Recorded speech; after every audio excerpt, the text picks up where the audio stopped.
அஸ்ஸலாமு அலைக்கும் ஃப்ரெண்ட்ஸ். இன்றைக்கி நம்ம சேனலில் என்ன பார்க்க போகிறோன்னா மாசி கொழுக்கட்டை எப்படி செய்கிறதுன்னு பார்க்க போகிறோம். பாருங்கள், இந்த அளவுக்கு நல்லா கிறிஸ்பியாக வரும். ஸ்கிப் பண்ணாமல் வீடியோ பாருங்கள். ஒரு பவுலில் மாசி எடுத்து வச்சுருக்கேன். ஒரு தேங்காவை நல்லா துருவி எடுத்துக்கோங்க. சின்ன வெங்காயத்தை நல்லா பொடிசாக கட் பண்ணி எடுத்துருக்கேன். இப்போ ஒரு பாத்திரத்தில் நல்லா தண்ணியை கொதிக்க வச்சுக்கோங்க. இப்போ தேவையான அளவுக்கு உப்பு போட்டு நல்லா கிளறிக்கோங்க. கிளறியாச்சு. இப்போ மாசி இன்ஸ்டண்ட்டாக விற்கும் வெளியே, அதை வாங்கி நல்லா ட்ரை பண்ணி பாருங்கள், நல்லாயிருக்கும். நல்லா கிளறியாச்சு. இப்போ நம்ம கட் பண்ணி வச்சுருந்த வெங்காயத்தை அதோட ஆட் பண்ண போகிறோம். சின்ன வெங்காயம் எவ்வளோக்கு எவ்வளோ ஆட் பண்ணுறீங்களோ அவ்வளோக்கு எவ்வளோ நல்லது.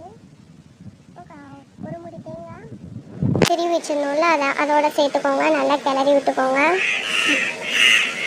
நல்லா கிளறியாச்சு. இப்போ தேவையான அளவுக்கு தண்ணி ஊற்றிக்கோங்க. கையில் ஒட்டாத அளவுக்கு நல்லா பதமாக கிளறி விட்டுக்கோங்க.